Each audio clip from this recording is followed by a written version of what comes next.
Bonjour, bienvenue dans, ce webinaire d'Enertime. Pour ceux qui ne me connaissent pas, je m'appelle Gilles David, je suis le PDG fondateur d'Enertime et comme je l'ai expliqué il y a quelques mois, je souhaite, tous les mois ou tous les 2 mois expliquer, au marché et à mes actionnaires, où j'en suis en matière de développement chez Enertime.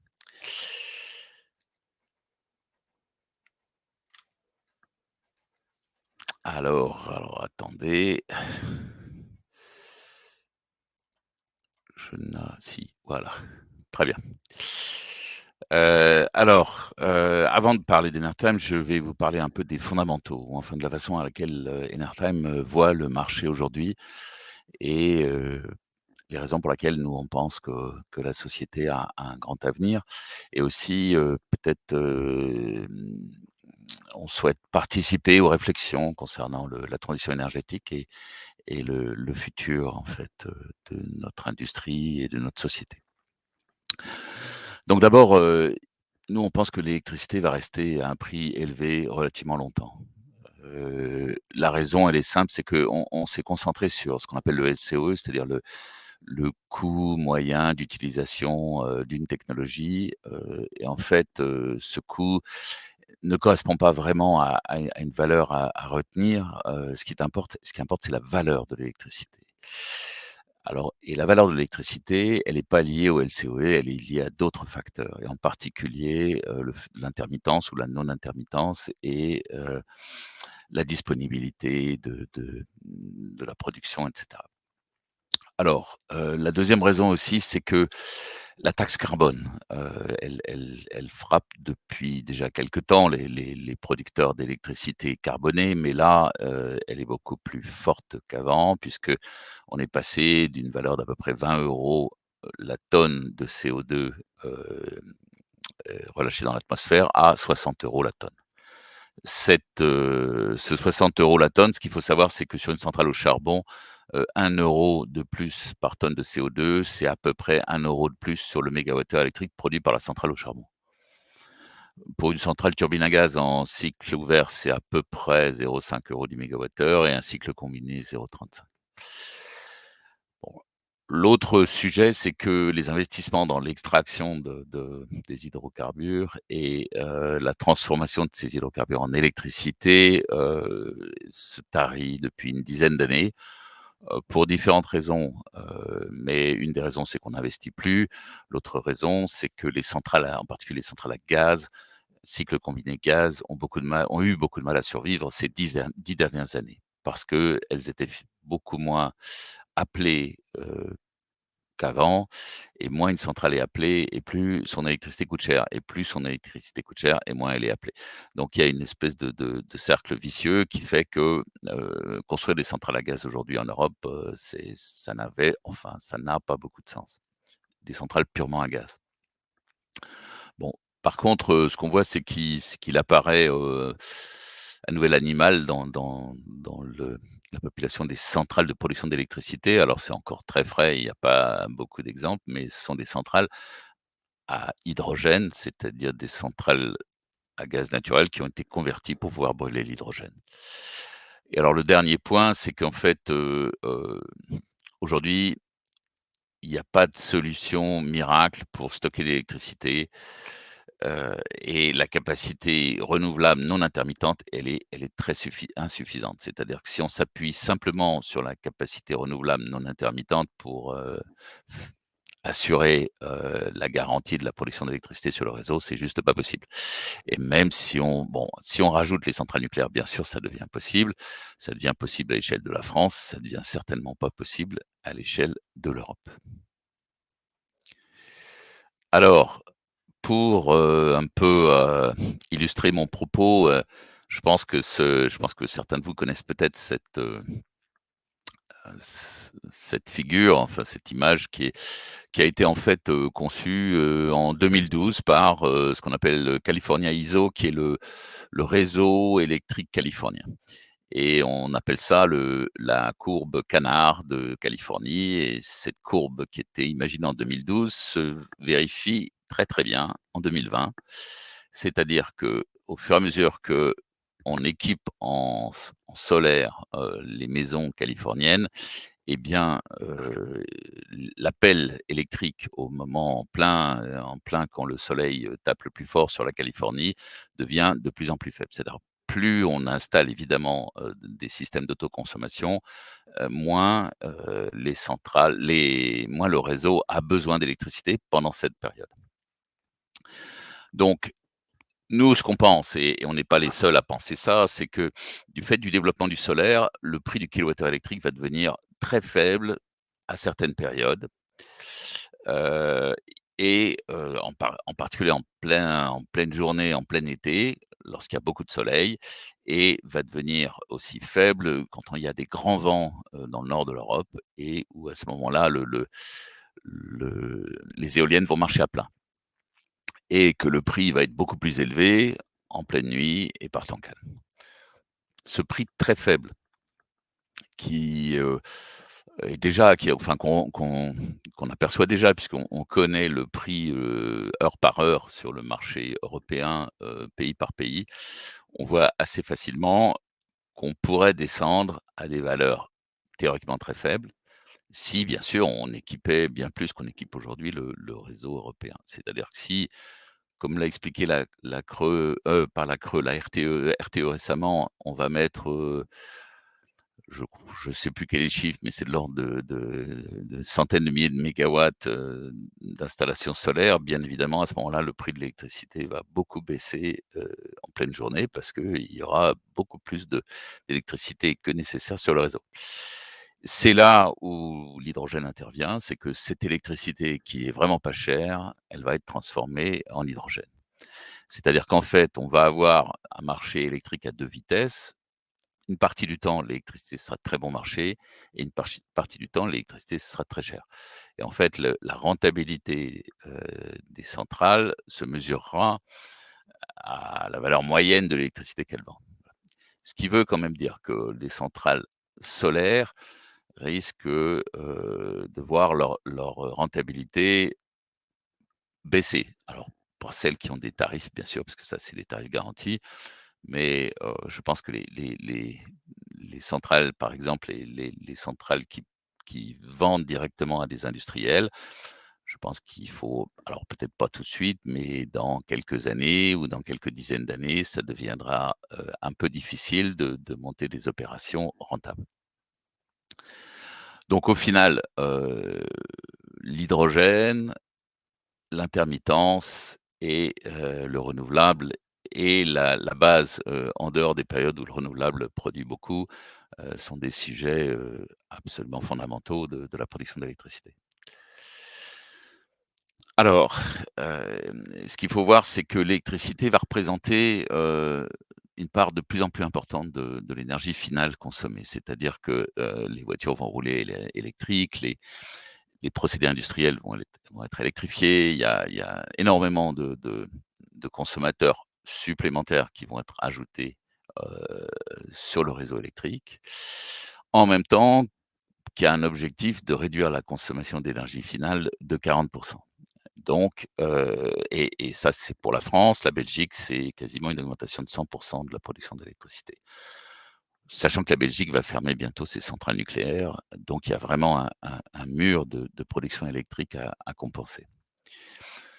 Alors, c'est une des raisons qui fait que le prix de l'électricité est en train de flamber et il va rester élevé avec des écarts probablement, suivant les périodes, très certainement liés par exemple, la disponibilité de solaire ou d'éolien, liés à des phénomènes climatiques.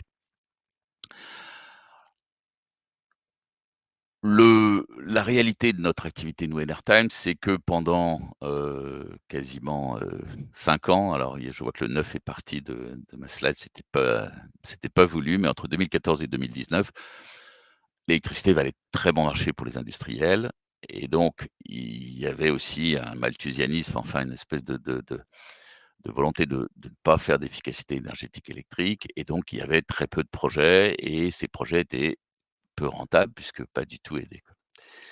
Et donc pour Enertime, la grande différence, ça a été le jour où la loi Pacte a permis aux certificats d'économie d'énergie de s'appliquer, aux grandes usines énergo-intensives qui sont inscrites au PNAQ. C'est-à-dire les usines les plus grosses ou celles qui consomment le plus d'énergie étaient celles qui n'avaient pas droit aux aides pour l'efficacité énergétique. Donc aujourd'hui, ça n'est plus le cas et donc le message simplement, c'est de dire: «On n'a pas fait assez du tout en efficacité énergétique et il faut maintenant, rattraper le temps perdu et surtout il faut renforcer une filière d'efficacité énergétique, en particulier d'efficacité énergétique électrique, parce que le sujet, c'est l'efficacité énergétique électrique, bien sûr, et la décarbonation, mais l'efficacité énergétique électrique ne doit pas, être abandonnée ou mis de côté. Ce serait extrêmement grave pour le prix de l'électricité sur le réseau et la santé de nos industriels qui vont se retrouver, si on ne fait pas des efforts, avec, des problèmes de pénurie d'électricité de base très sérieuses. Par ailleurs, bon, on voit bien que l'EPR va être mis en service, mais il y a encore quelques problématiques et donc il n'est pas du tout sûr qu'avant, 2024 ou 2025, on soit vraiment rassuré sur sa disponibilité. Heu, les centrales nucléaires belges et allemandes vont fermer, les capacités de production d'électricité, sans CO2 vont être réduites et ça va avoir un impact sur le prix de l'électricité et ça va avoir un impact, de manière générale sur la facilité que nous pouvons, faire pour déployer la transition énergétique.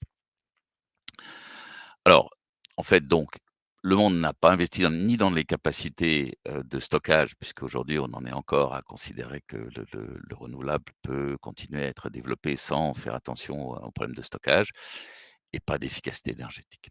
Donc il faut maintenant, aller au-delà de ça. Il ne faut pas arrêter les autres développements, bien sûr, mais il faut faire de l'efficacité énergétique et du stockage. Alors, stocker l'électricité, je pense que c'est un sujet extrêmement, intéressant, techniquement, passionnant parce qu'il n'y a pas une seule technologie, mais il y en a un nombre, en fait, assez important. Aujourd'hui, on parle essentiellement des centrales turbines-pompes. C'est un domaine que je connais très bien puisque dans une vie antérieure, je vendais des centrales turbines-pompes en tant qu'ingénieur, dans la dans le groupe, Alstom-Cegelec. C'est les centrales turbines-pompes, c'est une très bonne solution. Aujourd'hui, c'est difficile à construire. On peut continuer à améliorer la capacité des centrales hydroélectriques à stocker de l'électricité en les suréquipant et en les pilotant. Mais, je pense qu'il sera difficile d'augmenter la capacité en centrales turbines-pompes de la France parce que ça veut dire, noyer en fait quand même des zones importantes et ça, c'est devenu quasiment impossible. Donc, en dehors de cette solution-là et des batteries qui ne sont pas une solution de stockage massive parce que ça voudrait dire des hectares de batteries au lithium avec tout ce que ça comporte en matière de difficultés d'approvisionnement et le fait que les batteries au lithium qu'on utilise sont en général utilisées pour réguler le réseau et pas du tout pour faire du stockage massif.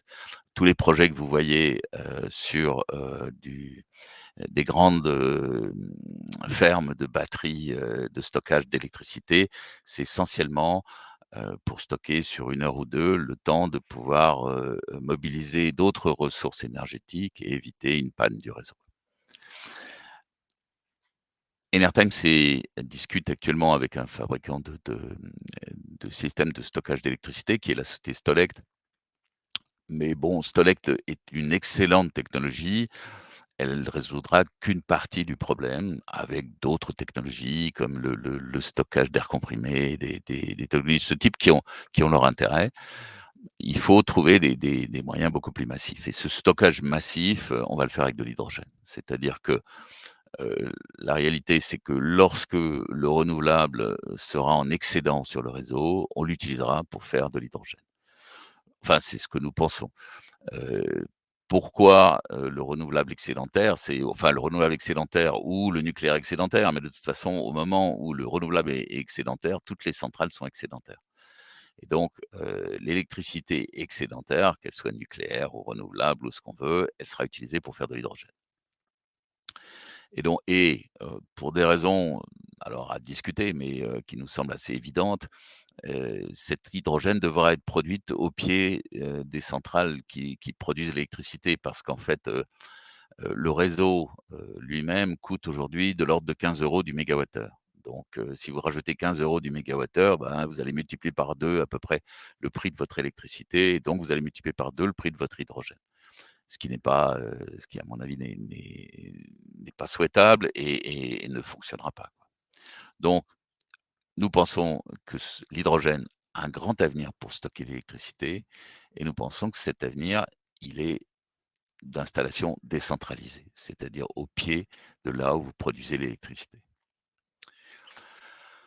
Alors juste pour rappeler quand même un peu les fondamentaux des réseaux français et allemands qui sont quand même relativement différents et sachant que le réseau allemand est intéressant puisqu'il anticipe peut-être, ce que sera le réseau français dans quelque temps. En France, l'intermittence est finalement un problème, un faux problème, aujourd'hui. Vous voyez ici, par exemple, en semaine 1, c'est-à-dire, début janvier de cette année, quand vous regardez la quantité de solaire et d'éolien qui est produite à ce moment-là par rapport à ce qu'appelle le réseau, vous voyez que c'est, l'épaisseur du trait, quoi. On voit tout juste, quelques petits points jaunes, c'est le solaire et une petite bande verte, c'est l'éolien. Alors, il y a des semaines où ça produit plus, mais même en France, dans les semaines où vraiment on a une conjonction de production énorme, on reste, relativement, s s safe ou enfin, oui, je dirais sûr en matière de stabilité du réseau. Ça n'est pas le cas de l'Allemagne du tout et donc tout le monde a entendu parler de cette électricité à coût négatif, qu'on voit, de temps en temps arriver sur le réseau et de plus en plus souvent. Vous voyez par exemple que, dans la semaine du 17 mai au 25 mai, c'est le 23 mai ou le 22 mai, vous avez, une période pendant laquelle l'Allemagne a produit beaucoup plus d'électricité que son réseau, n'en consomme et cet excès d'électricité est très significatif, hein. Vous voyez que c'est la zone, disons, c'est la partie, supérieure, enfin inférieure ici de la courbe, qui est en fait de l'électricité que, l'Allemagne a exportée, vers ses voisins. Il est clair que le jour où tous les pays européens seront fortement équipés en renouvelables intermittents, le vent soufflera à peu près, de manière équivalente un peu partout, le soleil probablement, brillera à peu près un peu partout. On peut penser que, l'Allemagne ne pourra plus faire ça et donc la seule solution aujourd'hui, c'est en fait de consommer cette électricité, en surplus et de la transformer en hydrogène.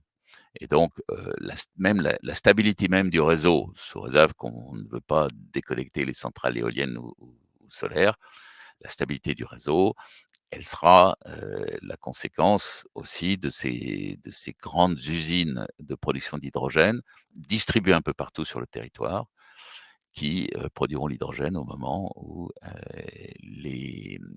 la capacité, électrique, sera supérieure à la possibilité du réseau de la consommer. Alors, revenons à Enertime et en quoi, ces considérations ont un impact sur Enertime. Alors d'abord Enertime, en 2 mots, vous connaissez, je pense, à peu près tous Enertime. Heu, Pas de grands changements depuis la dernière fois. Simplement, nous avons rajouté, une activité que nous allons non lancer et qui est, le développement de solutions de compression d'hydrogène. Nous sommes fabricants de compresseurs dans le cadre de la technologie pompe à chaleur que nous sommes en train de développer.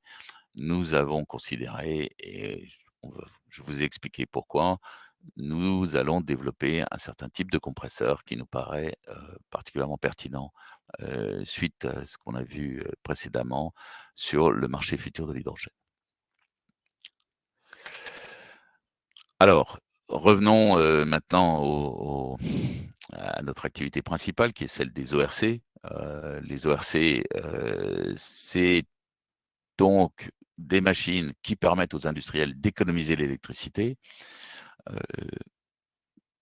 Tout ce qu'on a pu voir au début de la présentation, a pour conséquence de donner, à l'efficacité énergétique électrique aujourd'hui un marché et une importance, qui n'existait pas encore il y a quelques années.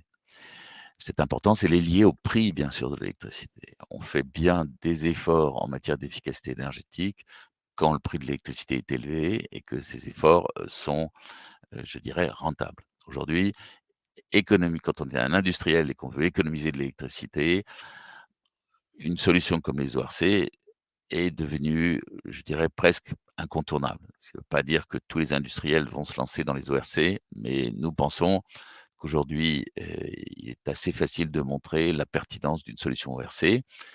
Par ailleurs, l'augmentation du prix de l'électricité rend, une partie des besoins en subvention, caducs, puisque l'électricité en plus chère, il est beaucoup plus intéressant de l'économiser et ce phénomène devrait accélérer, la diffusion de la technologie, chez les industriels, ce qui va faire baisser les prix et dans une, démarche extrêmement saine de prix d'électricité élevés et de volume de marché, qui augmente, nous pensons que la technologie ORC, va devenir une des technologies incontournables de l'efficacité énergétique électrique.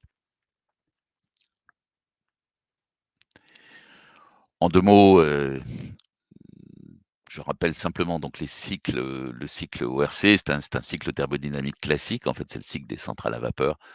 Mais, dans le cas des ORC, on va remplacer l'eau et la vapeur d'eau par, un fluide qui est en général qui est pratiquement toujours un dérivé, de la chimie du carbone et pour notre cas, nous travaillons essentiellement avec des réfrigérants et des hydrocarbures.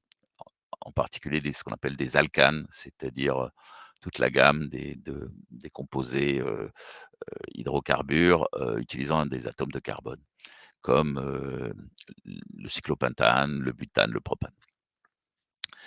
Alors, la transformation, de chaleur fatale en électricité est une solution, qui est la bonne solution pour, récupérer la chaleur fatale. Elle réduit la consommation d'électricité, d'une façon non intermittente, donc qui est facile à consommer. Il faut savoir que l'électricité est un produit extrêmement facile à consommer. C'est donc un produit ou une ressource extrêmement compétitive, puisque si vous produisez de l'électricité à un endroit, vous pouvez, moyennant la ligne électrique et le réseau qui est en pratique partout, en Europe, vous pouvez amener cette électricité ailleurs et donc alimenter, n'importe quel client et donc vous avez un débouché immédiat, ce qui n'est pas le cas de la chaleur. Les ORC, ça permet d'ouvrir la porte au réseau de chaleur. C'est-à-dire que si vous pouvez commencer un projet avec un réseau de chaleur et finir, vous pouvez commencer un projet avec un ORC et vous pouvez rajouter ensuite un réseau de chaleur en diminuant la charge de l'ORC. C'est un mécanisme extrêmement intéressant qui aide en fait les réseaux de chaleur. Et même sujet pour les réseaux de froid, on a des discussions par exemple dans les îles pour utiliser de l'eau de mer très froide. Les ORC peuvent être, le vecteur qui va permettre à ce qu'on appelle des SWAC ou, de se développer un peu partout dans les îles parce que l'ORC va bénéficier d'eau très froide et produire donc beaucoup plus d'électricité grâce à cette eau très froide qui va refroidir le condenseur de la machine et permettre ainsi le développement de SWAC. Dernier point, elle augmente très nettement la compétitivité des usines, et en particulier des usines en France, sur lesquelles on travaille et cette compétitivité, elle est pour ces énergo-intensifs, beaucoup liée au prix de l'énergie et le prix de l'électricité est une composante essentielle du prix de l'énergie pour la majorité de ces usines.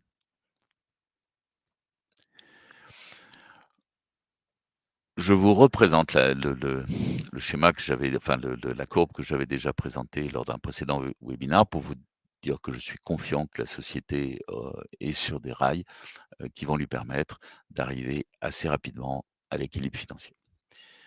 Je ne parlerai pas plus de cette courbe qui reste évidemment, une projection de ce que nous envisageons comme prise de commande et comme activité dans les prochaines années. Je suis assez conscient et même très confiant sur cette courbe.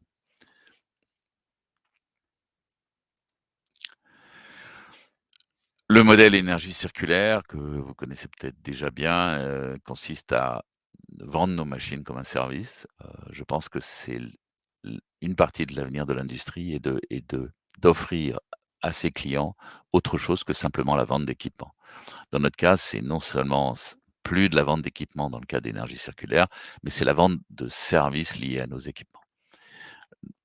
Dans le cas des ORC, qui est un équipement assez complexe au final, heu, il nous pensons que l'offre énergie circulaire, et nous le prouvons aujourd'hui avec les appels à projets de l'ADEME, que cette offre est particulièrement pertinente, dans un contexte industriel.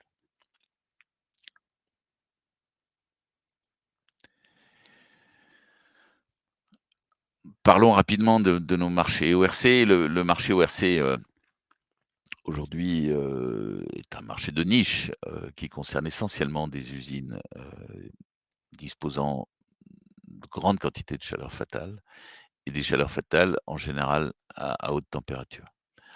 Cas particulier, la géothermie, où la chaleur fatale se trouve sous forme liquide, et dans ce cas-là, on va installer des ORC sur des centrales géothermiques existantes pour valoriser ce qu'on appelle en français les saumures ou en anglais les brines, c'est-à-dire la partie liquide du fluide géothermique qui ne peut pas être, turbinée par une turbine à vapeur. Et donc, en dehors de ce cas particulier, en général, les industriels que nous ciblons ont de la chaleur fatale au-delà de 300°. Dans certains cas aussi, du gaz fatal, comme, on peut le voir dans un projet que nous avons aujourd'hui en train de développer, que nous sommes en train de développer à Grande-Synthe, à côté de Dunkerque. Donc, pour simplifier, nos grands marchés, c'est effectivement la géothermie, les aciéries, les cimenteries, les verreries, dans une moindre mesure, la chimie, pétrochimie, assez fortement par contre les métaux non ferreux, et puis sinon les moteurs diesel et les turbines à gaz. À ce propos, nous avons, entrepris une démarche, vis-à-vis en particulier de la Commission de régulation de l'énergie, pour montrer le bénéfice, qu'il y aurait à installer des ORC sur tous les moteurs, aujourd'hui existants dans les ZNI, c'est-à-dire les zones non interconnectées, en fait, l'outre-mer en général, pour, récupérer la chaleur fatale sur les moteurs qui produisent de l'électricité dans ces îles et améliorer ainsi leur rendement. Dans la mesure où ces moteurs vont être, transformés au biodiesel, qui est un produit extrêmement cher, de l'ordre de 1 000 € la tonne. Le mettre des ORC, sur les échappements, des moteurs fonctionnant au biodiesel est une évidence. C'est totalement une évidence. Les gains en matière de coûts pour les consommateurs d'électricité que nous sommes, seraient significatifs. La compétitivité, je présente toujours ce slide qui en fait montre bien que l'efficacité énergétique, c'est efficace non seulement, énergétiquement, mais c'est aussi efficace économiquement. Je pense qu'avec l'augmentation du prix de l'électricité qu'on voit depuis 6 mois, heu, ce type d'explication est particulièrement pertinent.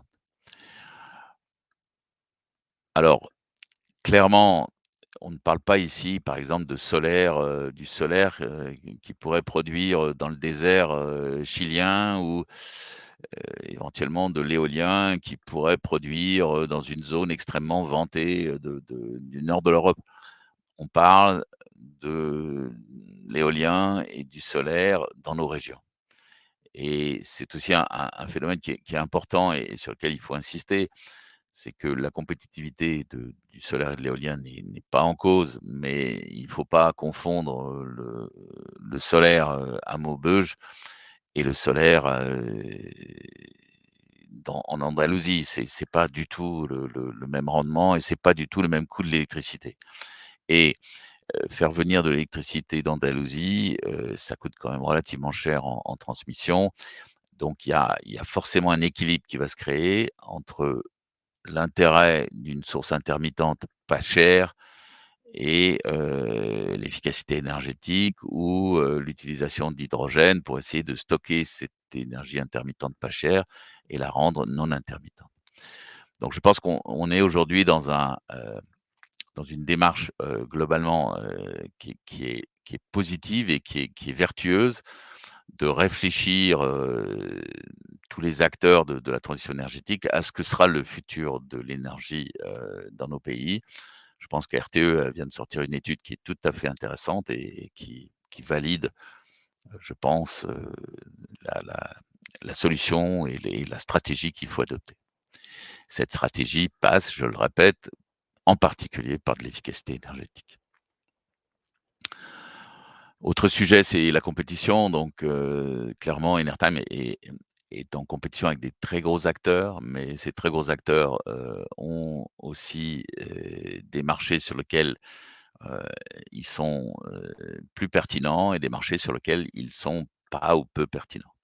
Aujourd'hui, nous pensons que dans tout ce qui est efficacité énergétique industrielle, donc récupération de la chaleur perdue industrielle pour en faire de l'électricité, nous sommes particulièrement pertinents avec une offre, financée sur le mode ESCO, avec une capacité de projeter des projets clés en main et surtout, et ça c'est quelque chose qu'on voit apparaître très clairement lorsqu'on est en compétition, une capacité de mettre des machines adaptées aux besoins du client et pas des machines standards qui, au mégawatts, sont pas très chères, mais qui ne sont pas adaptées ni à la ressource ni aux besoins du client. Et donc, cette spécificité que nous avons d'offrir des systèmes adaptés aux besoins du client est, à notre avis, la bonne méthode pour devenir un champion de l'efficacité énergétique industrielle. Il n'y a pas 2 usines, qui ont les mêmes caractéristiques de fumée.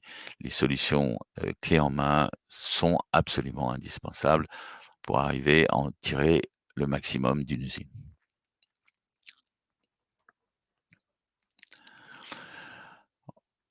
Très rapidement, les appels à projets de l'ADEME, donc ces appels à projets ont été très importants pour nous parce qu'ils ont permis aussi de montrer la pertinence de notre offre. Ils suivaient cette loi Pacte qui a été, votée, enfin qui a été mise en vigueur en septembre 2019, donc ça remonte à il y a pas très longtemps. Donc la succession de la loi Pacte qui soudainement nous autorisait à utiliser les C2E, pour, nos projets d'efficacité énergétique dans les usines et le plan relance verte un an après, nous ont permis en fait de déposer un nombre significatif de dossiers et donc, d'acquérir une visibilité et la possibilité d'avoir une charge de travail, qui nous permet de décoller très sérieusement. Un des problèmes que nous avions auparavant, c'est, en fait, la faiblesse des prises de commandes. Ce n'est pas la rentabilité des projets, mais c'est la faiblesse des prises de commandes.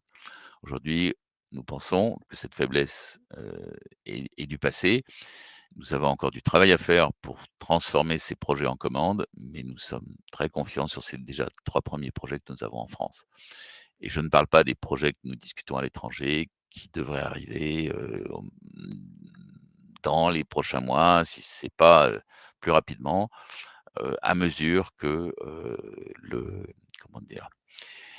L'économie mondiale redémarre. Bien évidemment, le nouveau, les nouveaux soucis autour de la Covid, pourraient retarder un peu ce dénouement à l'international, mais ça ne pensons pas que ça retardera, nos avancées en France. Donc diagramme montre que, dans le domaine des ESCO, c'est-à-dire des services énergétiques aux industriels, il y a, pour faire simple, 2 grands sujets qui font appel à des solutions ESCO, ce sont les ORC et les chaufferies biomasse. En dehors de ça, la majorité des projets sont des projets d'achat par les usines d'équipements à des fournisseurs. On peut se demander pourquoi Enertime, aujourd'hui se concentre sur cette solution de fournir ces machines comme un service. Nous pensons que c'est la bonne méthode, pour déployer l'efficacité énergétique, en France et dans le monde. Après un autre diagramme qui montre que dans le domaine des ORC en France, nous avons des concurrents et pas des petits bien sûr, puisque nous avons, en face de nous, E.ON qui a gagné un projet, Dalkia qui a gagné un projet et Engie qui a gagné un projet. Nous sommes pas particulièrement intéressés à travailler, avec Dalkia, avec E.ON et de toute façon, ces équipes-là, on travaille, nous le pensons, avec nos concurrents et avec des solutions qu'apportent nos concurrents et qui nous intéressent moins, qui sont en fait, des simili-produits. Le cas d'Engie est un peu différent. Nous travaillons bien avec Engie, mais n'ont pas pour l'instant de visibilité sur le projet qu'ils ont gagné. Par contre, donc, Énergie Circulaire aujourd'hui a 3 projets en cours et espère bien en avoir d'autres, l'année prochaine et dans les années qui viennent. Donc après, la répartition des projets est intéressante. On voit que finalement, en dehors des ORC, il y a quand même quelques autres technologies, en particulier les technologies de recompression de vapeur, qui est une technologie intéressante, mais qui nous intéresse pas parce c'est essentiellement des fabricants de compresseurs à vapeur et nous ne souhaitons pas nous développer dans ce domaine-là. Et sinon d'autres technologies, parfois un petit peu, je dirais anecdotiques, mais qui représentent quand même quelques projets. Et puis, sinon les gros le gros du marché aujourd'hui, c'est la récupération de chaleur pour, des besoins de chaleur. La modification des entrants dans le cas des usines, en particulier d'utiliser des matériaux recyclés par exemple et non plus, des matériaux, neufs ou nouvellement produits et ce qu'on appelle le combustible fatal qui mélange un peu la combustion des déchets de l'industriel à la combustion du gaz fatal produit par cette industrie.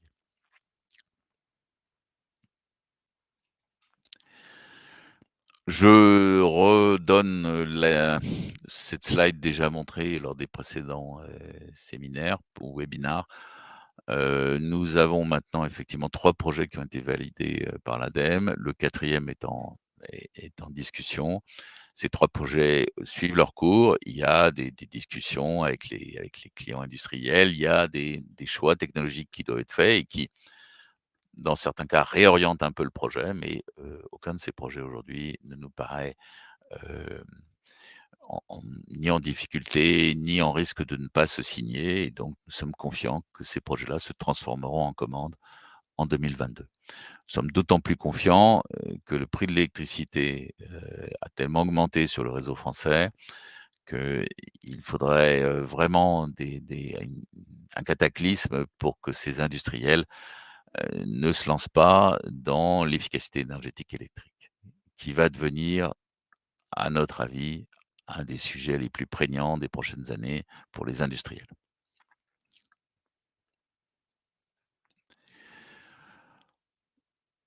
Rapidement, donc le projet Verallia-Lagneux, récupération sur la chaleur en sortie d'un four à verre. Le projet a un petit peu évolué, on s'oriente plutôt vers de la production d'électricité et pas de la production d'air comprimé. Mais au final, le projet avance bien et nous sommes assez confiants sur ce projet qui est intéressant puisque les verreries, c'est probablement la cible numéro un des ORC dans le monde. Le projet, à Grande-Synthe qui est particulièrement intéressant puisque c'est un gros projet, c'est un projet, aussi structurant pour nous, et qui est un projet qui devrait nous amener aussi un chiffre d'affaires et une commande de taille et qui est, ce dont nous avons besoin pour décoller. Ce dernier projet qui nous a été, attribué très récemment, avec un four de recyclage de zinc et une technologie intéressante de récupération de chaleur sur un système d'oxydation catalytique de fumée. L'oxydation catalytique est un des moyens, de plus en plus utilisés pour traiter des fumées, polluées ou dans lesquelles, on trouve des composés volatiles. Avec ce projet-là, nous avons la possibilité derrière de le dupliquer dans des centaines d'usines dans le monde qui utilisent ces procédés de traitement des fumées. Un une diapositive que vous avez déjà pu voir qui montre les potentiels, des pays qui nous intéressent le plus. Vous voyez là un peu les principaux marchés, ciblés par Enertime en Europe et proche Europe et en particulier la Turquie. La Turquie est un pays extrêmement intéressant pour nous parce qu'il possède, un marché géothermique intéressant, 2, une capacité industrielle particulièrement significative. Je ne m'étendrai pas trop. Aujourd'hui, nous avons, de cette présentation, c'était aussi l'objet de parler de ou réciproquement, et de notre activité en Italie, puisque nous avons un stand à Enlit, Milan, qui est la le grand salon européen de l'énergie. Nous pensons que le marché italien est un des marchés cibles, avec le marché turc en particulier. Nous regardons d'autres marchés, en fonction des essentiellement d'ailleurs en fonction un peu des capacités, de la réglementation, de soutenir ou pas de l'efficacité énergétique électrique. Certains pays restent encore, sous domination, de leurs producteurs d'électricité, qui font que, l'efficacité énergétique électrique n'est pas toujours, favorisée. L'autre marché, sur lequel, nous travaillons, alors avec un peu de décalage par rapport à l'efficacité énergétique électrique parce que, enfin dans les usines parce que, c'est un marché plus compliqué, mais c'est un marché beaucoup plus porteur en termes de commandes, qui est la géothermie. Et en particulier, nous sommes, actuellement, très actifs, au Mexique, qui est un pays très intéressant, pour la géothermie. Nous travaillons avec, l'électricien national qui s'appelle CFE. Nous travaillons également avec certains industriels, locaux sur de l'efficacité énergétique et nous avons, nous sommes en fait, je reviens du Mexique, j'y étais la semaine dernière et j'y ai trouvé un accueil et un intérêt pour nos technologies, qui me fait penser que nous pouvons, compter sur un développement au Mexique. Bien évidemment, nous sommes dans l'industrie, donc les commandes ou les avancées, les percées significatives dans le domaine de l'industrie sont beaucoup plus lentes en général que dans le domaine des services, mais je pense que le Mexique est un pays, cible pour nous. L'hydrogène. Alors les raisons, pour lesquelles nous voulons entrer dans l'hydrogène, je pense les avoir en partie ou totalement expliquées en début de présentation. L'hydrogène pour nous est incontournable, pour ce qui est du futur de la transition énergétique. L'hydrogène est un vecteur énergétique, c'est un vecteur énergétique qui va demander beaucoup d'investissements et beaucoup de compétences. Nous visons le développement, de systèmes de compression d'hydrogène pour la mobilité et le stockage de l'hydrogène. Donc à des pressions importantes ou très importantes, de l'ordre de 350 à 700 bars et plus pour pouvoir être, encore, au-dessus du minimum nécessaire pour produire des compresseurs qui vont équiper les stations de distribution d'hydrogène et les stations de stockage d'hydrogène décentralisées. Donc vous avez là quelques explications sur les objectifs, en matière de prix, heu, de débit, de durée de vie des machines, heu, de coûts de maintenance, dimensions acoustiques et cetera. Nous nous sommes entourés, de partenaires, particulièrement, compétents et pertinents dans ce domaine. Nous avons, nous le pensons, toutes les capacités de développer des machines et ça vous avez aujourd'hui comment dire? La cartographie mondiale des fabricants de compresseurs pour l'hydrogène. Enertime a vocation à aller vers des relativement gros compresseurs, mais toujours adaptés à la mobilité et avec l'objectif d'aller vers, des compresseurs, matures, heu, tout à fait capables, d'avoir les disponibilités que le marché attend et que le marché n'a pas aujourd'hui avec les fabricants existants. Donc, on reviendra dans le futur sur cette technologie de compresseurs à hydrogène. Alors ce sont des compresseurs qui sont relativement, enfin qui sont de taille, raisonnable, hein, puisqu'on ne parle pas de compresseurs pour alimenter des pipelines ou des choses comme ça, encore qu'on pourrait les utiliser pour ça, mais par contre des compresseurs qui vont travailler à très, très haute pression. Alors pourquoi on et comment on se positionne, sur le marché de l'hydrogène? Alors d'abord, nous on pense et on ça s'avère en fait, et les Français le savent aussi que l'industrie française est un peu en retard dans certains domaines, en matière en particulier en matière d'équipement, pour, la compression ou la détente ou la production d'électricité renouvelable ou l'efficacité énergétique. Notre pays a de magnifiques industries et de très bons ingénieurs, mais dans pas mal de domaines, nous sommes, un petit peu, en retard par rapport en particulier à nos voisins allemands, mais pas seulement. Et donc nous avons considéré qu'il y avait pas ou peu, de constructeurs de compresseurs en France et que, heu, la France allait devenir un des pays, où allaient se développer les grandes filières hydrogène. Et donc, nous pensons en particulier que tous les fournisseurs, de stations de livraison d'hydrogène ont besoin de fournisseurs fiables et si ces fournisseurs peuvent être français, c'est d'autant mieux. Après aujourd'hui, on pense aussi que les technologies de compression qui sont disponibles ne sont pas à la hauteur des enjeux et des quantités de stations de distribution et de stations de stockage d'hydrogène que nous allons être qui vont être obligées d'être installées un peu partout sur le territoire et en particulier, pour des stations de grande taille. Donc pourquoi Enertime se sent capable de ça? D'abord, nous avons une longue expérience du développement, de produits, dans l'électromécanique et dans l'électromécanique innovante. Nos récents développements l'ont été avec, des machines, qui fonctionnent sous environnement ATEX, c'est-à-dire, qui, reçoivent des fluides et des gaz inflammables ou même explosifs, ce qui est le cas de l'hydrogène. Et donc, très clairement, ces compétences ATEX, nous les avons gagnées, depuis déjà plusieurs années et nous avons maintenant une bonne expérience de la conception et fabrication de machines ATEX. Et pour ça, nous pensons être assez peu nombreux en France à avoir ces compétences-là et même dans le monde.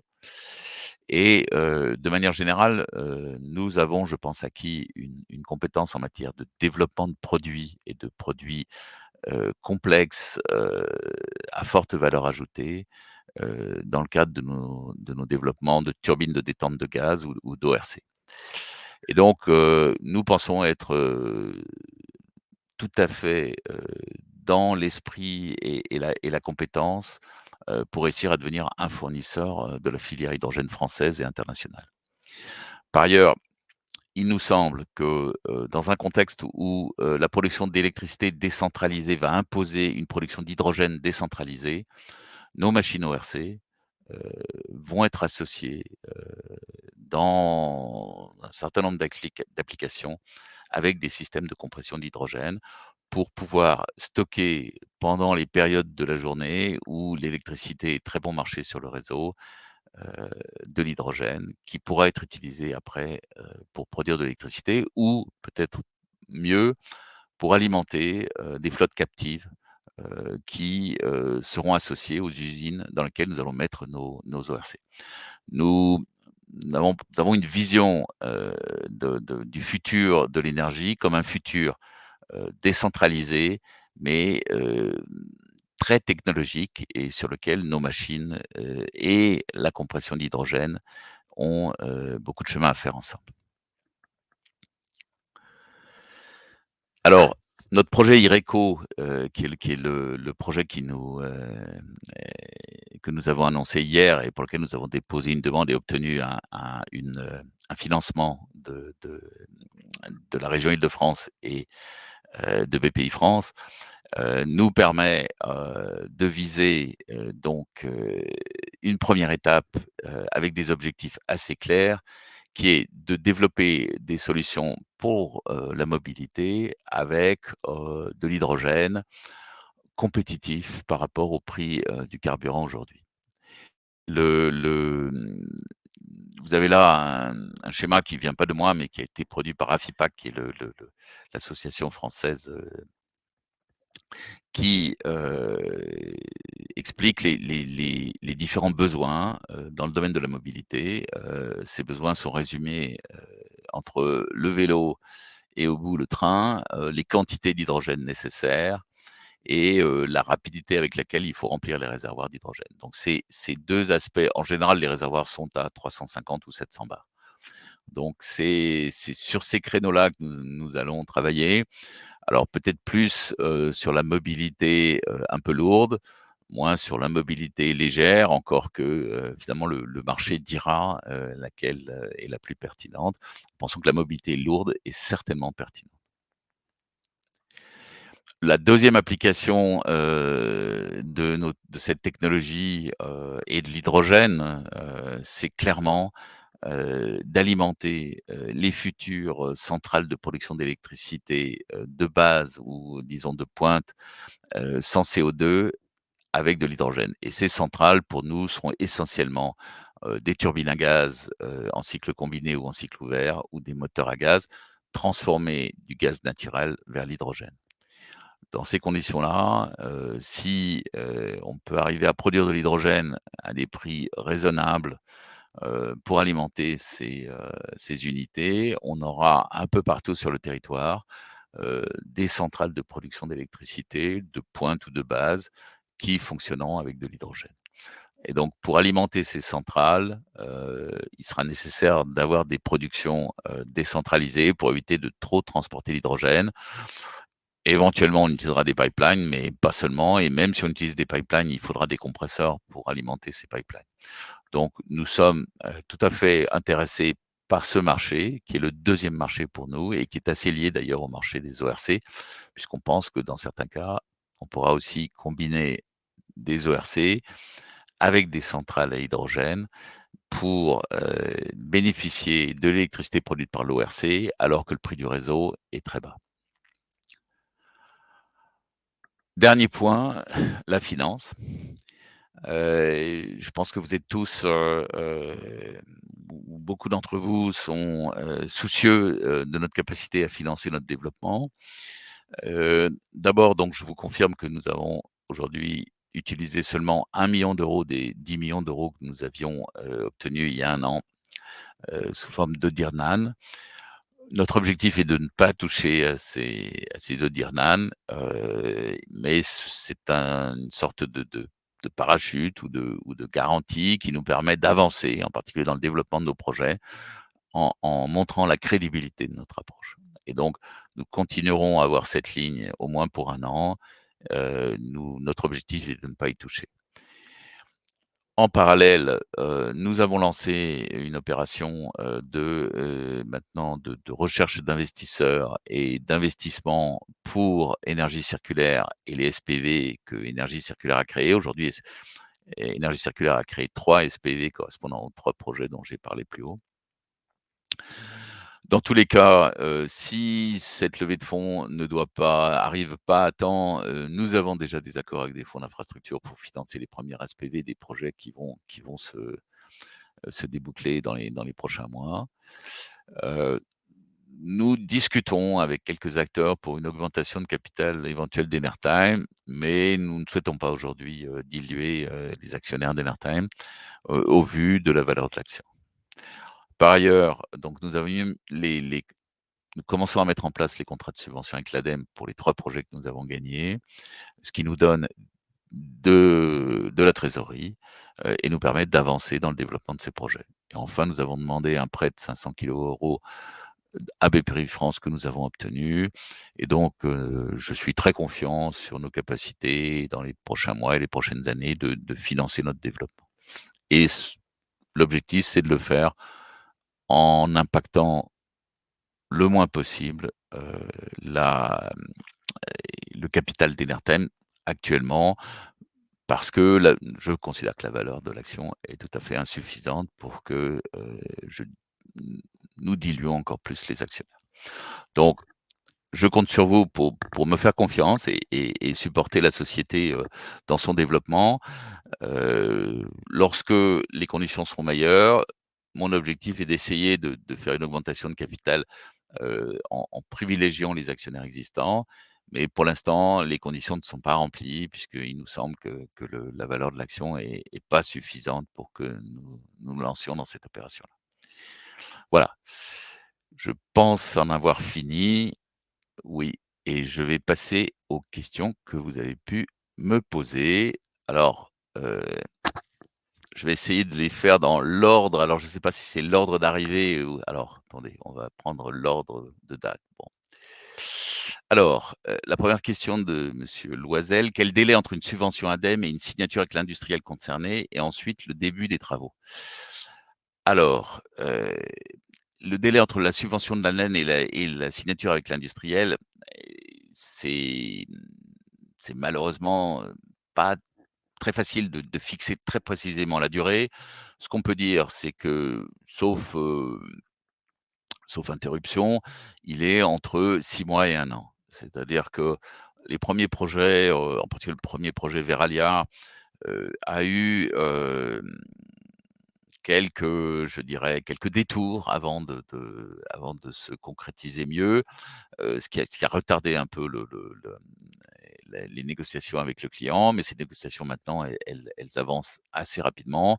Une des raisons, c'était un peu le changement de technologie. C'est des choses qui arrivent, il y a la il y a ce qu'on propose ou ce que le client souhaite et puis après il y a la réalité de l'usine et des risques que le client est prêt à prendre ou pas et donc on a préféré, donc modifier un peu la fourniture. Mais en gros, entre le moment où on a le feu vert et le moment, où on signe, il se passe entre 6 et 12 mois. Une fois qu'on a signé avec l'industriel, on en général, on peut aller assez vite, sous réserve que le permitting ne prend pas plus, c'est-à-dire les permis, les permis de construire et cetera, ne prend pas trop de temps et ou qu'on a pu le commencer avant de signer avec l'industriel, on peut arriver à, commencer 3 4 mois après. Ce qui veut dire que notre objectif, nous, c'est de signer, la majorité des commandes l'année prochaine au premier semestre pour ces 3 projets et ensuite, de les commencer à partir de, je dirais, de mai de l'année prochaine, et pour les derniers, je dirais octobre, novembre de l'année prochaine, y compris le quatrième projet qu'on espère bien gagner.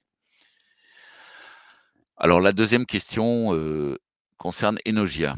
Alors on n'est pas du tout en concurrence avec Enogia, parce que Enogia se spécialise dans, les compresseurs à air embarqués qui vont alimenter, les piles à combustible dans, les voitures ou les camions qui fonctionnent à l'hydrogène. Donc nous ne sommes pas du tout dans le matériel embarqué, nous sommes dans le matériel fixe et pas du tout dans des compresseurs à air, mais directement dans des compresseurs à hydrogène. Heu, les compétences d'Enogia sont sur des machines plus petites que nous et ils ont un accès, des compétences dans le domaine en particulier de l'automobile, qui est pas du tout un domaine sur lequel on travaille. Je pense que si c'est via ça qu'Enogia s'est lancé dans ce type de compresseur.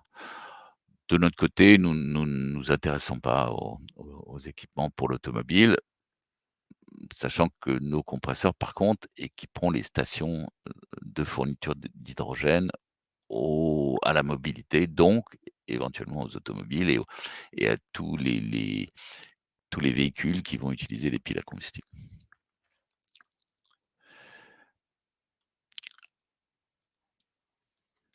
Alors la question de monsieur Feugas: «Qu'est-ce qui va conditionner le succès de contrats en équipement avec l'étranger?» Alors, c'est une bonne question. Je pense que très clairement, le monde est en train de voir, le prix de l'électricité flamber. Donc nous, les raisons pour lesquelles les gens s'équipent d'ORC ou les usines s'équipent d'ORC dans l'efficacité énergétique, c'est parce que l'électricité est chère et qu'il faut l'économiser. Donc la principale raison, pour laquelle, nous allons vendre des équipements un peu partout dans le monde, ce sera parce que les industriels voient le prix de leur électricité, augmenter à des niveaux qui rendent rentable, l'achat d'équipements, du type ORC avec des temps de retour très courts. Il faut savoir qu'un industriel achète une machine ORC lorsque son temps de retour est de 3 à 5 ans maximum. C'est Ce 3 à 5 ans maximum est beaucoup plus court qu'un parc solaire ou une centrale éolienne. Nous, pour des raisons qui ne sont pas toujours très bonnes, nous ne travaillons pas sur les mêmes types de financement et les mêmes éléments temporels. Mais, au final, aujourd'hui, nos ORC ont des rentabilités bonnes ou même très bonnes dans le contexte actuel.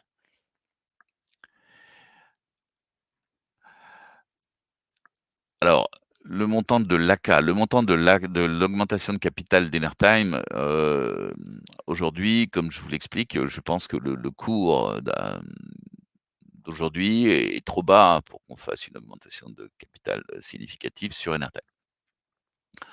Maintenant, je recherche des actionnaires de référence, puisque aujourd'hui, la dilution de la société est quand même très importante et j'ai besoin d'avoir à côté de moi des actionnaires, qui pèsent un peu au capital, et de travailler avec ces actionnaires et donc je cherche, ce type d'actionnaire. Alors, par ailleurs, je cherche aussi à, comment dire? À accompagner, les gens qui m'ont fait confiance et les actionnaires aujourd'hui, même si c'est des petits actionnaires, pour l'instant, je pense qu'il est un peu prématuré de parler de montant. S'il fallait parler d'un montant et j'avais déjà annoncé une valeur de l'ordre du million d'euros.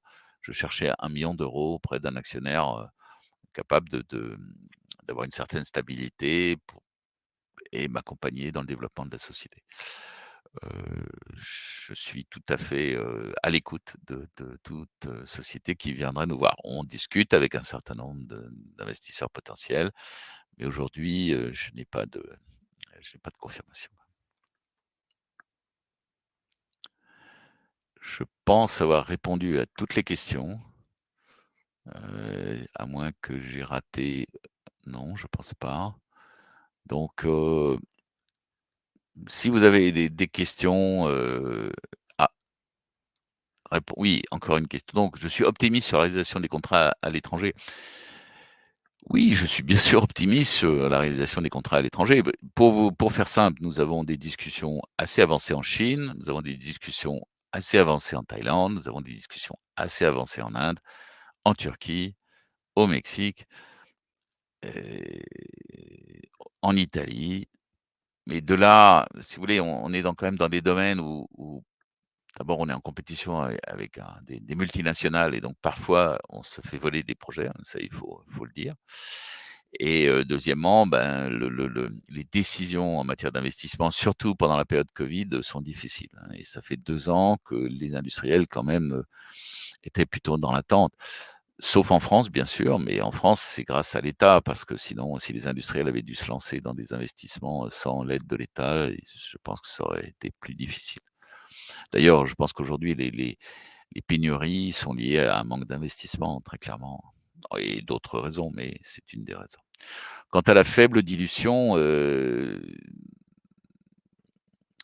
clairement, mon objectif, c'est aussi aujourd'hui de trouver des partenaires sur Enertime de manière, minoritaire bien sûr mais pour nous accompagner dans le développement et trouver aussi surtout des partenaires avec énergie circulaire et donc mon objectif, c'est de lever plus de fonds sur énergie circulaire avec, des éventuellement des opérations de levée de fonds beaucoup plus significatives dans quelques années, au moment où on aura un portefeuille de projets, significatif.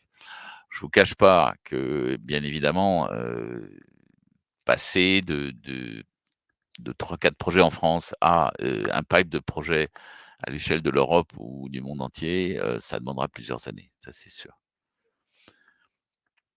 Par ailleurs, nous avons des ambitions dans la géothermie, nous discutons avec d'autres acteurs français qui ont des ambitions dans la géothermie. Est-ce que ce sont des ambitions simplement en efficacité énergétique dans la géothermie? Et à ce moment-là, c'est déjà dans les cordes d'énergie circulaire et c'est déjà le marché sur lequel nous travaillons à fond. Ou est-ce que c'est au-delà, peut-être de participer à des projets, mais en minoritaire bien sûr, hein, mais de participer à des projets, qu'on appellerait greenfield, dans lequel nous nous positionnons très en amont sur des projets pour gagner les commandes de machines au moment où ces projets, se construiront. Il faut savoir que dans ce domaine, par exemple, de la géothermie, un acteur comme nous, doit vraiment, monter des projets, parce que si nous ne le faisons pas, au moment où nous arrivons sur un projet, en général, les jeux sont déjà joués et donc il y a la nécessité comme autrefois, quand je travaillais dans l'hydroélectrique, on vendait des centrales, souvent il y avait quand même tout un travail très en amont pour convaincre le client qu'on était les meilleurs et faire en sorte que le cahier des charges ne nous désavantage pas. Heu, le problème est exactement le même aujourd'hui avec les grands projets géothermiques. Voilà, s'il y a pas d'autres questions, je vais en rester là. Vous pourrez, retrouver ce webinar, en replay. Je vais essayer de faire des webinars, aussi souvent que nécessaire, pas forcément tous les mois ou tous les 2 mois, ça dépendra des nouvelles. Je, continuerai à expliquer très clairement notre objectif dans l'hydrogène qui est très, très clair, hein. Nous avons des idées très, très précises sur ce que nous voulons faire et le marché que nous voulons attaquer et je pense que nous pouvons aller assez vite et assez bien dans la mesure où il va falloir développer une machine et développer une technologie. Voilà, heu, merci beaucoup, d'avoir été là. N'hésitez pas à transférer, la connexion du replay à des gens que vous connaissez qui pourraient être intéressés et merci d'avoir été là. Heu, je suis très confiant sur notre avenir et sur la capacité qu'une entreprise comme Enertime de devenir un acteur industriel majeur de la transition énergétique. Merci, au revoir.